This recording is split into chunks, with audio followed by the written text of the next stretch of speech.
Vamos lá. E eu queria que a gente conversasse hoje sobre perspectivas, algumas perspectivas de alguns personagens que estavam ali, ou muito antes do Senhor Jesus nascer, do menino na manjedoura aparecer, ou que participaram mesmo ali do nascimento de Jesus. Tratar das perspectivas desses personagens. Se você depois ler com calma, são textos longos, mas se você ler com calma depois, Mateus capítulo 1 e 2, Lucas capítulo 1 e 2, são ali os dois evangelhos que vão trazer uma narrativa muito bonita a respeito do nascimento de Jesus, vão trazer informações muito ricas a respeito do nascimento do Senhor. Depois você lê com cuidado ali, mas ali a gente tem uma soma de personagens que a perspectiva deles ou é um pouquinho antes de Jesus nascer, ou tratando mesmo com o menino na manjedoura, ou um pouquinho depois que ele nasceu. E eu queria que a gente olhasse para a vida desses personagens e a gente pudesse aprender, ainda que a perspectiva que nós estamos é diferente da perspectiva que eles estavam. Eles estavam esperando o Messias, aquele que seria o resgatador da humanidade, aquele que os profetas haviam prometido e tal. Eles estavam esperando Jesus, o Messias de Deus, aquele que viria para restaurar Jerusalém, para restaurar Israel.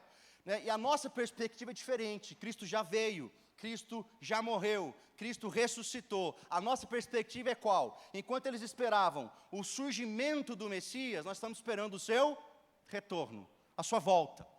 Então, mas, mesmo assim, se a gente analisar algumas perspectivas que esses personagens viveram, algumas coisas que aconteceram com eles enquanto eles esperavam o Messias aparecer, a gente pode aplicar para a nossa vida enquanto nós esperamos ele retornar. Amém?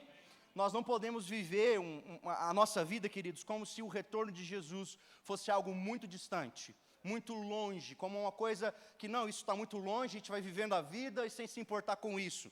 Na verdade, a gente precisa ir vivendo a vida e precisa ir construindo as coisas, mas preparados, com aquele negócio com a mochila nas costas, prontos para que se agora ele vier, a gente, todo mundo sobe. Amém? Já pensou que ele pode vir antes desse culto terminar? Aleluia! Não? Vocês não gostaram da ideia, não? Amém. Glória a Deus. Então, essa é a ideia. Vamos analisar algumas perspectivas. Por mais que a história de algumas pessoas, por mais que a perspectiva seja diferente, eles estavam olhando e a ansiedade era para o surgimento do Messias. A nossa ansiedade, porque nós vivemos, é para o retorno dele. Amém? Amém. Vamos lá. Vamos falar primeiro de Zacarias e Isabel. Eu não vou ler todo o texto, porque, como eu disse, a gente está tratando de textos muito longos. Mas Zacarias, se você ler Lucas, o capítulo 1, tem 80 versículos, o capítulo 1 de Lucas. Se você lendo ali, você vai ver Lucas escrevendo e contando a história desse casal, Zacarias e Isabel. Zacarias era sacerdote da linhagem de Arão, bem como Isabel. Isabel também era da linhagem de Arão. E eles não tinham filhos, eram avançados em idade e não tinham filhos, até porque ela era estéril. Certo dia, Zacarias foi, vou resumir a história para vocês. Zacarias foi sorteado para queimar o incenso diante de Deus no templo. Isso não acontecia com tanta frequência com todos os sacerdotes, mas aconteceu com ele. E ele está ali fazendo o seu trabalho sacerdotal, quando um anjo aparece para ele e fala: olha, a tua esposa vai ficar grávida, suas orações foram ouvidas, a tua esposa vai ficar grávida, ainda sendo estéril, vocês vão ter um filho, e ele vai ser uma pessoa muito importante, e vocês vão dar um nome para ele de João. E o que acontece é que Zacarias não acredita na palavra do anjo, ele dá uma duvidada, fala: como isso vai acontecer, sendo que a minha mulher, ela é estéril, né, já é velha, como é que isso vai acontecer? Então o anjo diz: eu sou Gabriel, aquele que vive diante do trono de Deus, e por isso vai ficar mudo até o menino nascer. E ele fica mudo, sai, fica fazendo gestos para que todo mundo entendesse o que ele estava tentando dizer, mas a verdade é que ele teve uma experiência com o Senhor, ele viu um anjo, e a esposa dele realmente fica grávida, ela dá à luz a um homem chamado João. E eu quero focar nessa história, que é uma história ali que precede um pouco o nascimento de Jesus, e ela é importante por quê? Porque João é uma figura importante. Ele é quem? Quem é João? A voz. João é aquele que vai preparar o caminho para que o Messias venha. Então ele é uma figura extremamente importante. E tem duas coisas que eu queria destacar no texto, quando Lucas vai fazendo uma narrativa bem detalhada a respeito disso, tem duas coisas que eu gostaria de destacar e que a gente olhasse e entendesse a respeito dessa história e aplicasse nas nossas vidas hoje. A primeira coisa está ali entre os versos 59 e 63 do capítulo 1, mas eu quero destacar o verso 60 do capítulo 1. A primeira coisa é o nome do menino. Quando ele nasceu, né, como um bom judeu, ele foi ser circuncidado, e aí chega lá, eles queriam colocar o nome do menino, como dizia a cultura e a tradição, de Zacarias, porque esse era o nome do pai. Então você coloca no seu filho um nome já pertencente à tua família, essa era a cultura. Ou é o nome de um avô, ou o nome do pai, um nome que já pertence à família, certo? Mas, lembra que Zacarias está mudo, Isabel chega lá e fala, não, o nome do menino é João. Mas a mãe do menino disse, de modo nenhum, ele será chamado João. O que acontece aqui? O pessoal queria pôr o nome lá de Zacarias. Vamos honrar o pai dele. O pai dele é sacerdote, vamos colocar o nome dele de Zacarias. Mas ela chega lá diante do pessoal e diz, não, o nome do menino vai ser João. E o pessoal fica assim, mas como? Não tem João na tua família. De onde você tirou esse nome, João? Mas se você volta no mesmo capítulo, no verso 13, quando o anjo aparece para Zacarias, o anjo disse para ele será chamado João. Esse é o nome do menino. E aí o pessoal fica meio, né, ali com Isabel e faz a libras para Zacarias, que estava mudo ainda, né? E aí o nome do menino é esse mesmo, e ele escreve numa tábua, o nome do menino é João. E nesse momento ele volta a falar. Por que isso é importante? Havia uma cultura. Qual a cultura? O nome da criança, o nome dos filhos, é um nome que pertence à família, é um nome que honra a família. Por que eles estranharam? Não tem João na tua família, você está honrando quem? Você está fazendo, qual é a honra que você está dando para alguém? Presta atenção, a primeira coisa, aqueles que foram iluminados pela verdade, aqueles que receberam a verdade de Deus, da parte de Deus, aqueles que receberam a verdade do trono de Deus, eles vão basear suas vidas em cima dessa verdade, não da cultura. Amém? Amém? Existe uma cultura nos nossos dias, mas a igreja não pode ser escrava da cultura. Vai ter momento que vão olhar para a igreja e vão dizer, mas como assim vocês acreditam nisso? Não pode ser assim. Você vai dizer como? É assim, porque há uma palavra que me guia. Há algo que vem do trono de Deus, e esse algo me guia. O nome do menino é João. Ainda que na minha família não tenha João, ainda que não tenha ninguém com esse nome, o nome dele, eu não estou preocupado com a cultura, eu estou preocupado com o que o anjo que veio do trono de Deus disse para nós. A palavra de Deus diz para nós que o nome é João, então o nome é João. Consegue entender isso? Por mais que nós, como igreja, queridos, nós temos que ser e usar da nossa inteligência e perspicácia a respeito da cultura dos nossos dias e aproveitar janelas da cultura para ministrar Jesus, por mais que isso é verdade, nós jamais seremos escravos dela. Jamais seremos escravos da cultura. Então, diante de qualquer elemento cultural, sempre faça um filtro e sempre aproveite as oportunidades, sem negar a tua fé, para pregar Jesus Cristo. Então, sempre aquela dúvida a respeito do que fazer no Natal, se viver o Natal, se põe luzinha, não põe luzinha, a nossa preocupação não é essa. A preocupação é transmitir uma verdade. Qual verdade? Um menino nasceu. E ele nasceu para quê? Para brilhar sobre nós e nos dar destino. Você tem destino? Essa é a mensagem do Natal. É isso que nós precisamos transmitir. Então, e não só nessa época, mas todos os dias, haverá uma cultura. Haverá uma cultura sobre como devemos criar os filhos, haverá uma cultura sobre como devemos gastar o nosso dinheiro, haverá uma cultura sobre várias situações. Nós não nos curvaremos à cultura, ainda que pareça loucura, nós nos curvaremos à sã doutrina. Eu tenho uma palavra, não é isso que nós cantamos? Se eu tenho uma palavra, eu tenho tudo. E nós temos uma palavra que veio da boca de Deus. Isabel, você está doida? Não tem João na tua casa, não interessa. O anjo disse que é João, põe João aí no menino. Amém? Aleluia. Segunda coisa dessa história, João cresce, e você vai ler no capítulo, que ele era uma figura estranha, ele mora no deserto, ele se veste de forma estranha, ele come gafanhoto e mel, ele é uma pessoa esquisita. certo? Eu quero que você comece a pensar a sociedade agora, essa mesma galera que pôs do nome aí, olhando para Isabel e falando assim, gente, coitada dessa mulher. Essa mulher orou tanto por causa de um filho. Quando Deus abriu a porta de bênçãos para a mulher engravidar, vem um doidinho, o menino é doido. Ele mora no deserto, ele come umas paradas esquisitas, fala uns negócios esquisitos. Tadinha dessa mulher. João, por conta da sua imagem e da forma como ele vivia, ele não tinha credibilidade, talvez, ou crédito diante. É o doido. Quem é João? É um doido. Fica no deserto, fala os negócios esquisitos, come uns trem esquisitos. Coitada da Isabel e do Zacarias, que passa vergonha com esse rapaz. Não é verdade? Mas, se você for para Lucas, capítulo 7, verso 28. Lucas 7, 28. Nós temos o Senhor Jesus falando a respeito de João. E olha o que ele diz. Eu lhes digo que entre os nascidos de mulher, ninguém é maior do que João. Jesus está olhando para aquele cara que era o doido e dizendo, dos nascidos de mulher, ninguém é maior do que esse cara.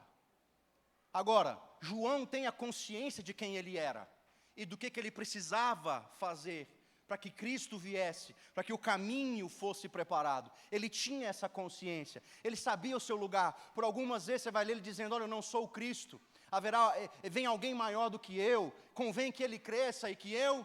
Ele vai dizendo essas coisas, ele tem essa consciência a respeito de si. Agora, o que eu quero te dizer é que, às vezes, não há prestígio de homens ou da cultura ao nosso respeito.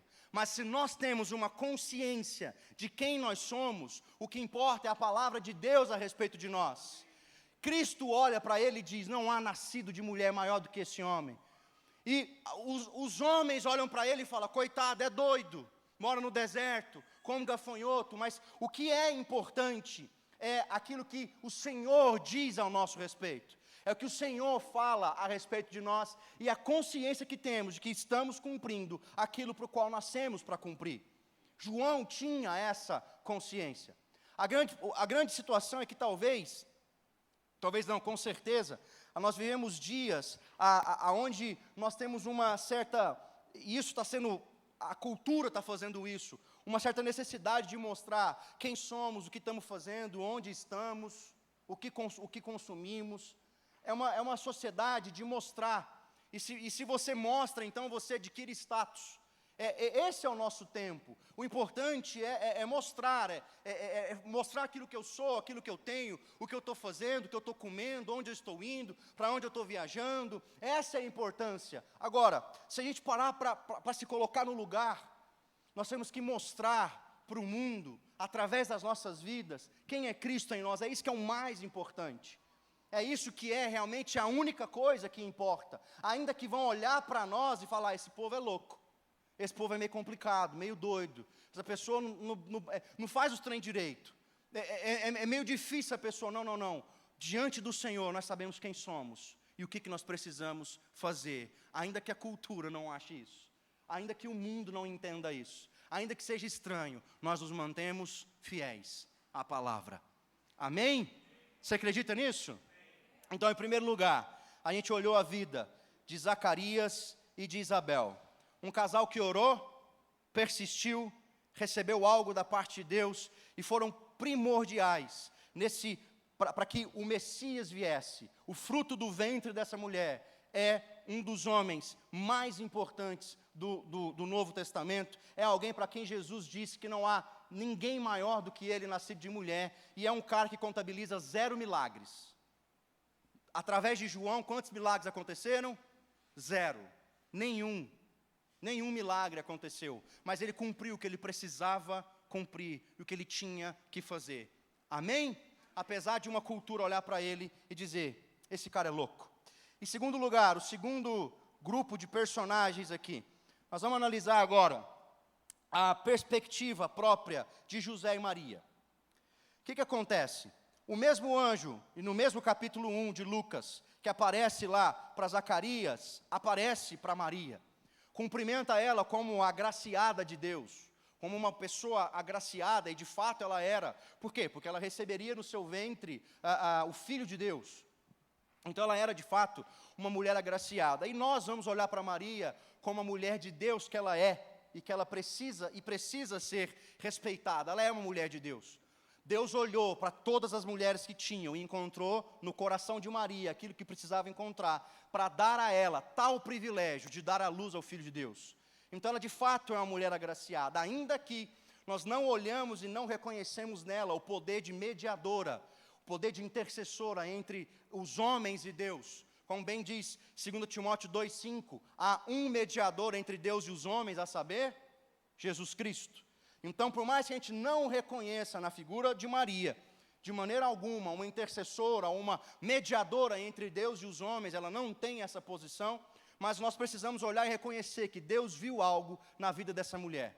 Mas o mais certo a fazer é entender que Deus não procurava uma mulher, Deus procurava um casal. Deus procura gente para cumprir os seus propósitos divinos.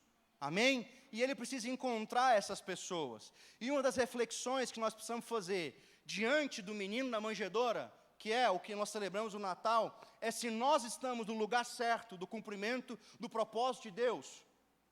Nós precisamos fazer essa reflexão. Será que eu estou no lugar certo? Será que eu estou disponível para que Deus faça o que Ele tem que fazer através da minha vida? Deus encontrou um casal.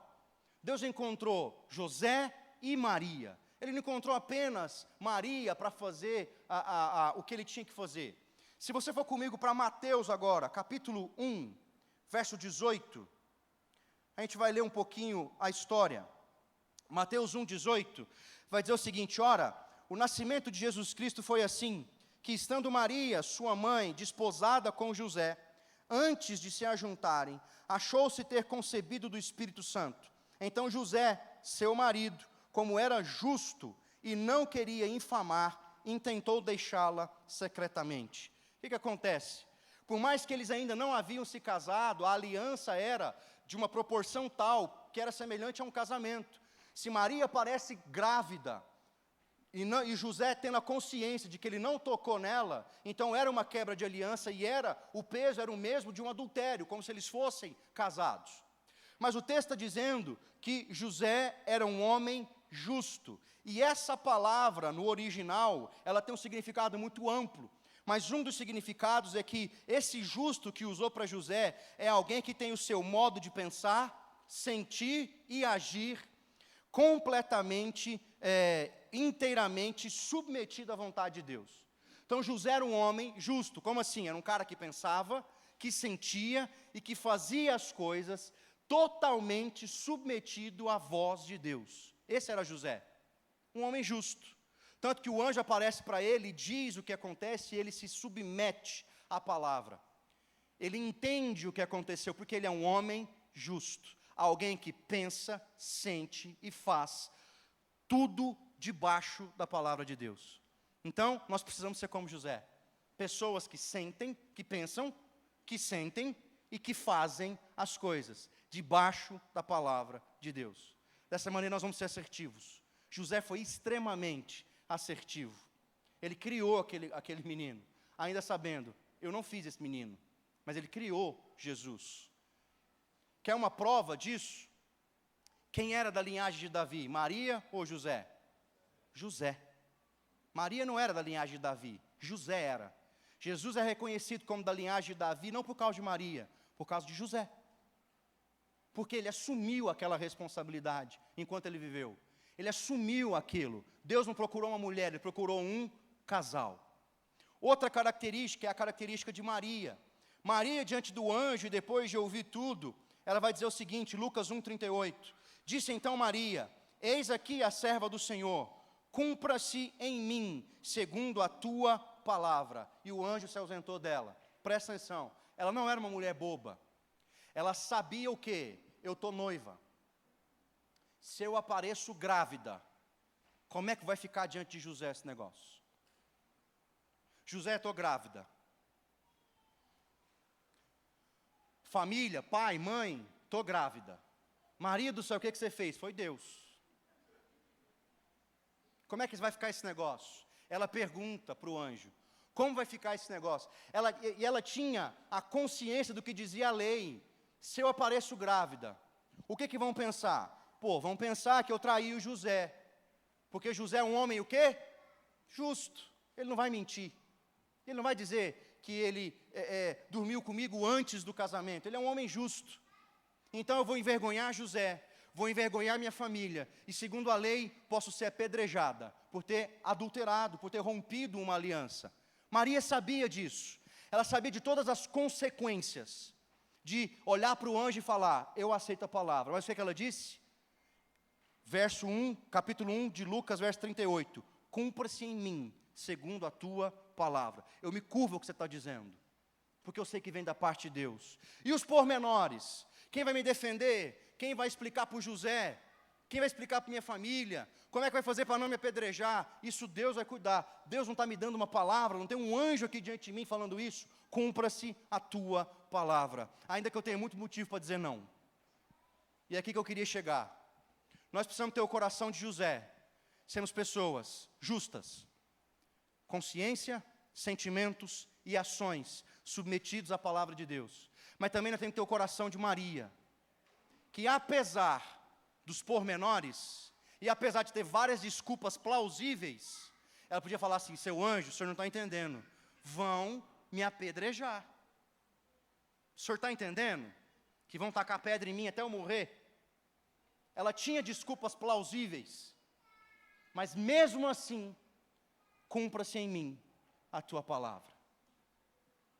Irmãos, nós não podemos pensar, sentir e executar da maneira como nós queremos.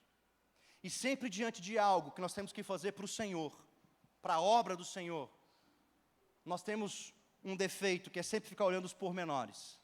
Ah, mas isso daqui pode dar errado. Ah, mas aquilo dali não vai dar certo. Mas a gente começa a colocar uma lista diante. Mas não vai dar. Mas eu não consigo. Não. Ela não falou nada, ela tinha consciência. Ok, cumpra-se a tua palavra. Se é de Deus, eu me submeto a ela. Essa tem que ser a nossa consciência. Então Deus procura a gente assim, com coração justo e submisso, como o de Maria e o de José. Amém? Deus procurava um casal e Ele encontrou pessoas, um homem justo e uma mulher submissa, para poder fazer e cumprir aquilo que Ele tinha que cumprir. Será que Deus pode encontrar hoje, aqui, nesse lugar, nessa reunião, pessoas com esse coração justo e submisso? Gente de um coração justo e submisso. Gente que está preocupada em fazer as coisas submissa à palavra. Gente que está preocupada em agir submisso a quem Deus é, embaixo da palavra de Deus, crendo naquilo que Deus tem para si, apesar dos pormenores, apesar das intempéries que poderão surgir. Porque, irmãos, ela precisou chegar para alguém e falar, eu estou grávida. E Deus que pôs o negócio na minha barriga. Ela precisou contar isso para alguém. Ela precisou se lançar, mesmo que diante dela houvessem muitas incertezas. Amém? Mas ela tinha uma palavra da parte de Deus.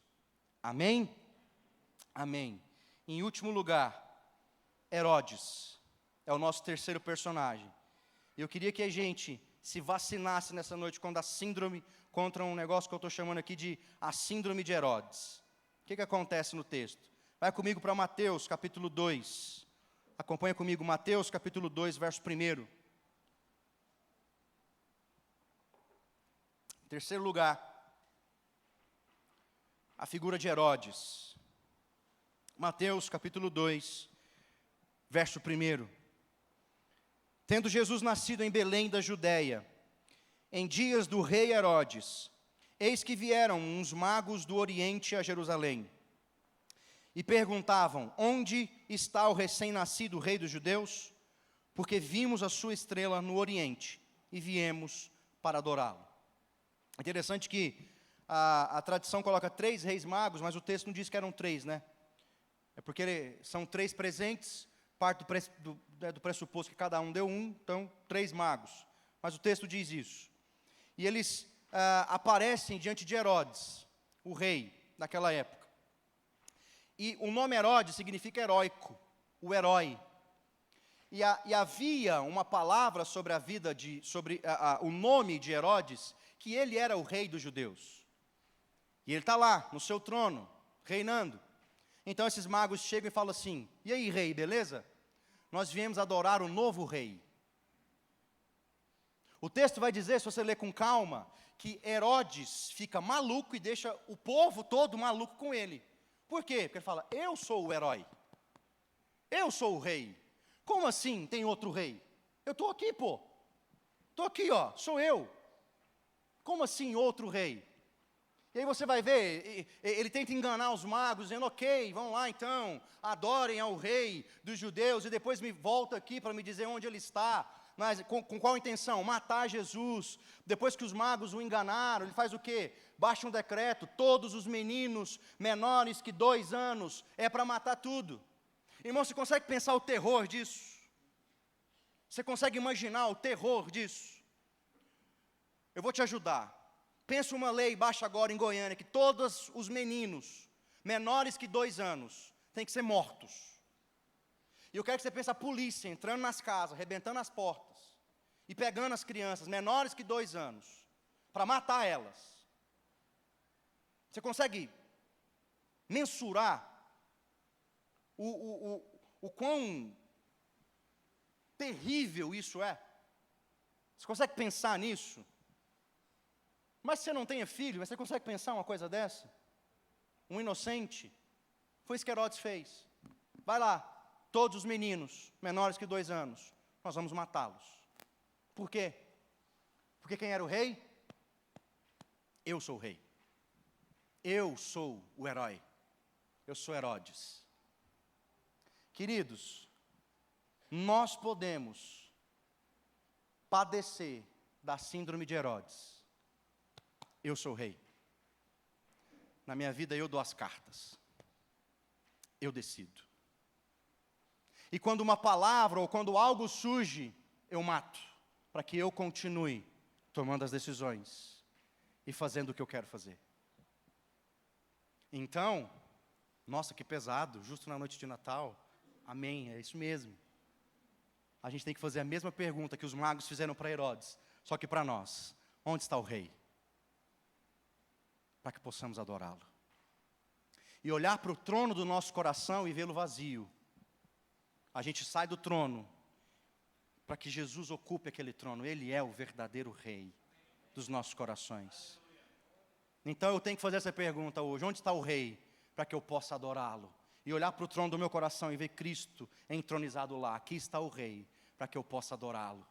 E eu vou diante dele, entrego o que eu tenho, entrego os meus presentes, entrego o ouro, que foi o que aqueles homens levaram, porque ele é o rei, ele merece as riquezas. Eu entrego incenso, que é a adoração que os sacerdotes faziam. Por quê? Porque ele merece ser adorado. E eu entrego diante dele mirra, que é para passar ali como um bálsamo, né, sobre aqueles que eram feridos e sobre os corpos mortos. Por quê? Porque ele morreu em meu lugar. É isso que eu faço. Então, diante do Natal, onde está o rei? Para que possamos adorá-lo. Será que hoje o Senhor encontra aqui pessoas como Isabel e Zacarias, dispostas a peitar a cultura, em nome da cultura do reino de Deus? Em nome da sã doutrina, nós peitamos a cultura, porque nós temos aquilo que guia a nossa vida. Será que o Senhor encontra gente hoje nesse lugar, com o coração de José e Maria, submissos e justos? E será que o Senhor pode vir sobre nós hoje e curar a síndrome de Herodes, que governa no trono, e a gente pode descer e dar lugar ao verdadeiro rei, porque ele nasceu? Esse é o espírito do Natal. Ele nasceu. Há para nós esperança, paz, amor, graça e um destino. Mas ele é o rei. Amém? Você pode ficar em pé no seu lugar. E eu queria que nesse último momento, antes da gente terminar, que se você estiver com a tua família, que você se unisse com a tua família. Se não, una-se com quem está aí do teu lado. Mas se você está com a tua família, una-se com a tua família.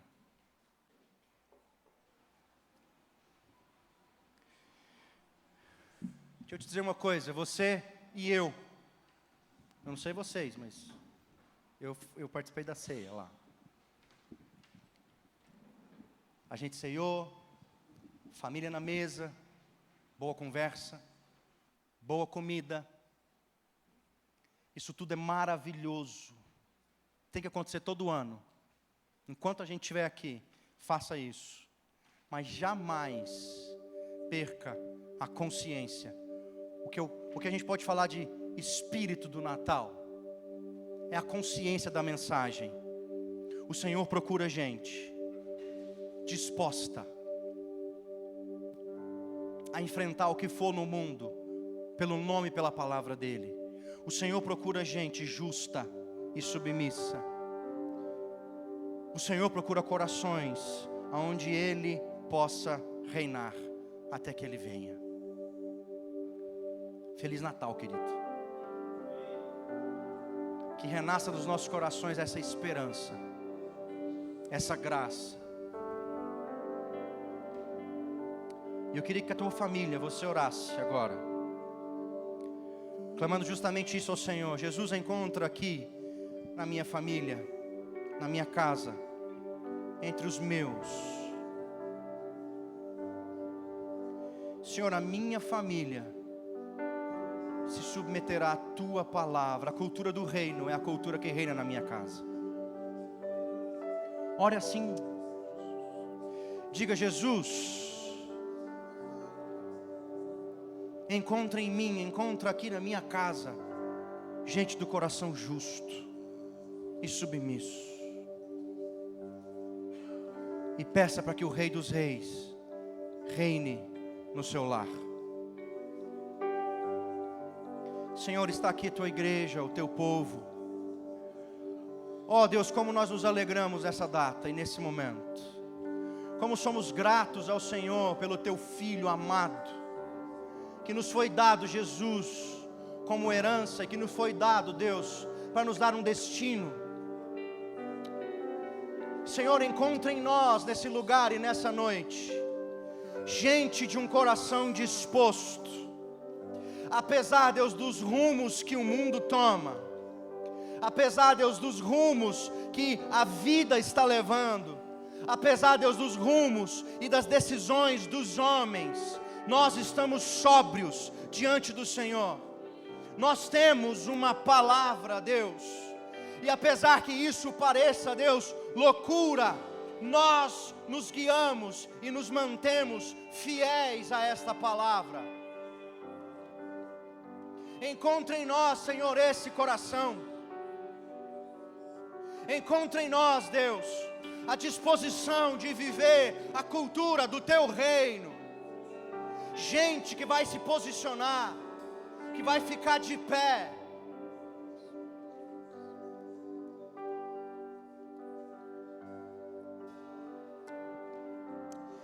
E que mesmo diante de tanta coisa sendo vista e feita, Deus, no mundo como normal, nós estaremos firmes e inabaláveis sobre a tua palavra. Então o Senhor encontra aqui agora, em nome de Jesus, maridos que cumprem, Deus, e que honram a aliança do casamento. O Senhor encontra aqui agora homens fiéis, apesar da infidelidade ser o normal dos nossos dias. O Senhor encontra aqui agora homens honrados. O Senhor encontra aqui agora mulheres honradas, conscientes da sua função e do porquê foram criadas. O Senhor encontra aqui agora jovens que caminham em santidade e que preservam suas vidas, ainda que o normal seja viver uma vida desregrada na juventude. O Senhor encontra aqui agora jovens que decidem curvar as suas vidas ao Senhor, porque há uma cultura no reino O Senhor encontra aqui agora famílias, homens, mulheres, jovens e crianças, gente do coração justo e submisso, gente que pensa conforme a tua palavra, e gente que sente conforme a tua palavra, e gente que faz conforme a tua palavra diz. E Senhor, e se nós estamos dizendo isso, e se isso não é verdade, a começar de mim, Deus, encontre arrependimento nos nossos corações, porque então a partir de hoje seremos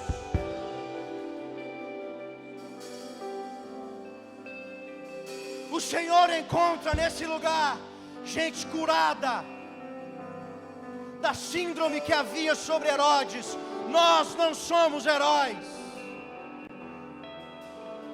nós não podemos dar as cartas. O Senhor é o Rei que reina sobre nós e sobre este lugar e sobre as nossas vidas. Então toma o trono nesse lugar, toma o trono dos nossos corações, toma o trono das nossas vidas, toma o trono dos nossos ministérios. Reina soberano sobre nós, porque o Senhor é o Rei, e a glória é devida ao teu nome e a quem tu és. Ó Jesus, encontre, Senhor, os nossos corações e fala e age sobre nós em nome de Jesus.